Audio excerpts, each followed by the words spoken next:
Muraho neza nshuti bakunzi b'umuyoboro wacu wa YouTube, muhawe ikaze hano kuri Pi wacu, Pi ahazaza h'ifaranga.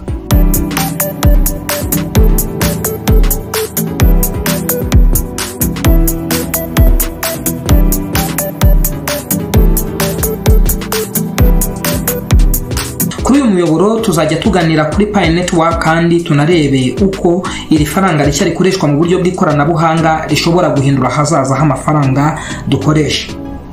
Niba wifuza kumenya byinshi kuri Pi, uko ikora n'uburyo wayibyaza umusaruro, komeza urebe iyi video. Kanda subscribe, like, share ndetse unakande inzogera kugira ngo utazajya ucikwa n'amakuru mashya.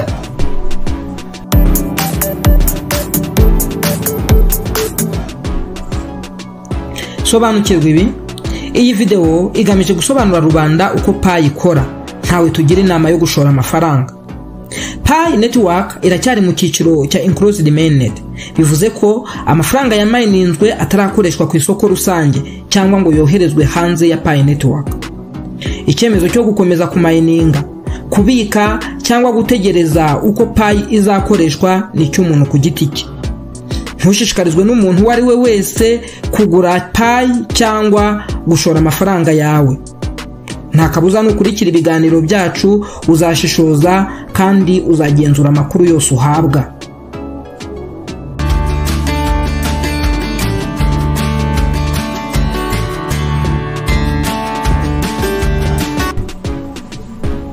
None ushobora kwibaza uti Pi Network ni iki?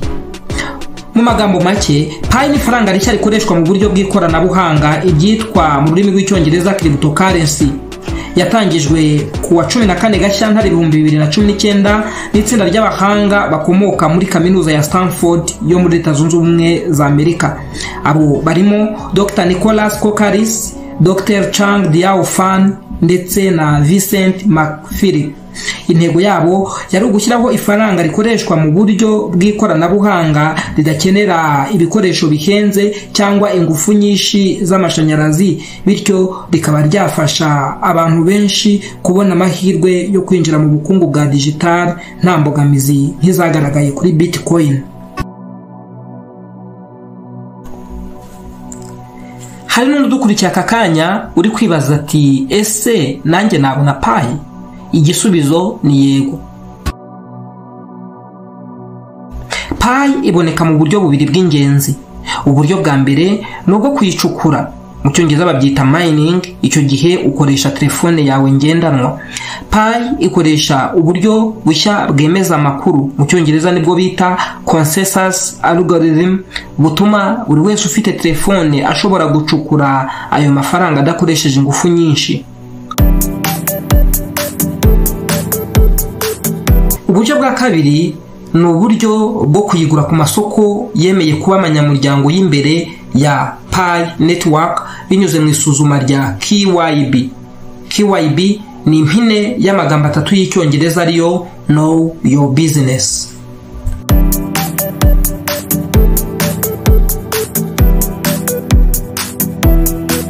Uti none se umuntu acukura ate Pi? Biroroshye. Intambwe ya mbere yo gutangira, banza ukore download ya Pi Network app kuri Play Store cyangwa se kuri App Store. Hanyuma uyandikisha ukoresheje nimero ya telefone cyangwa Facebook. Ugomba no gukoresha referral code y'umuntu waguhaye amakuru kuri Pi kugira ngo ubashe gutangira gucukura. Iyo umaze kwiyandikisha, buri munsi ufata telefone yawe ugafungura application ya Pi Network rimwe ku munsi, ugakanda kuri buto ya mine kugira ngo ukomeze kubona Pi. Icyo ubukoze ni ukwemeza ko uri umucukuzi uhoraho wa Pi.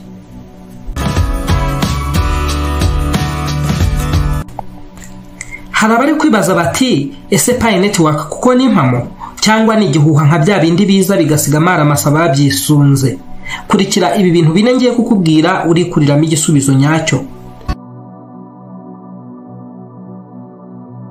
Icyambere, umushinga wa Pi watangijwe mu mwaka wa 2019 n'abahanga batatu bo muri kaminuza ya Stanford yo muri Leta Zunze Ubumwe za Amerika. None umushinga warakuze, kugeza ubu umubare w'abamaze kuwuyoboka urarenga miliyoni 60. Icya kabiri, umushinga ugeze mu cyiciro cya Enclosed Mainnet, ari nacyo kibanziriza icya nyuma mu byo ugomba kunyuramo. Enclosed Mainnet ni icyiciro Pi Network ikorera muri system ifunze, bivuze ko abayikoresha bashobora kuyohererezanya hagati yabo no kuyikoresha mu bikorwa byemewe nk'ubucuruzi bw'imbere mu muryango wa Pi, ariko ntishobora kugurishwa cyangwa guhanahanwa ku masoko rusange, ayo twita crypto exchanges, kugeza Open Mainnet itangijwe. Ibi bigamije kongera umutekano no gutuma ubukungu bwa Pi bukura neza mbere yo kwinjira ku isoko rusange. Icya gatatu, kumininga Pi nta gishoro bisaba. Nta na rimwe Pi Network yigeze isaba abantu kuyishoramo amafaranga yabo. Niba hari umuntu ukubwira ngo wishyura amafaranga kugira ngo ubone Pi cyangwa ngo ugure Pi, menya ko ari uburiganya. Pi Network yashyizeho uburyo bwo guha amahirwe buri wese ku isi ukubaka ifaranga rya rubanda ritari iry'abahirwe gusa.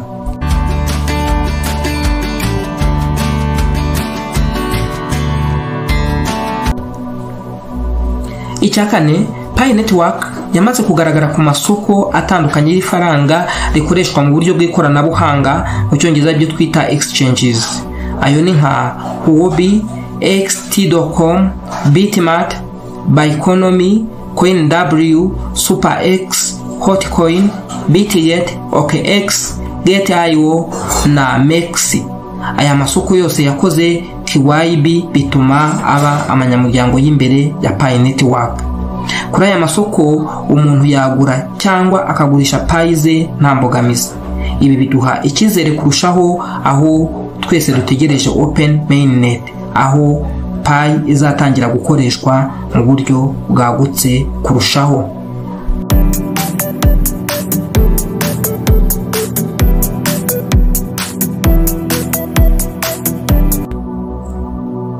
Mu gihe Pi izaba yatangiye gukorera ku isoko rusange, abantu bazashobora kuyigurana ibicuruzwa, serivisi ndetse n'andi mafaranga akoreshwa mu buryo bw'ikoranabuhanga. Ikibazo gikomeye kiri kwibazwa ni iki: Pi izatangira ifite agaciro kangana iki? Hari abemeza ko izatangira ifite agaciro kagera ku madolari 10, mu gihe abandi bemeza ko gashobora no kuba kanini kurushaho. Wowe urabibona ute? Duha igitekerezo cyawe hasi muri comment.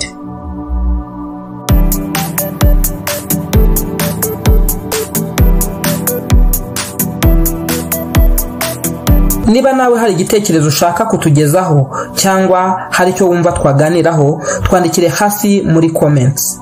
Niba ibi biganiro bikubaka, andika ijambo Pi wacu muri comments. Murakoze, ibiganiro byacu nakagaruka.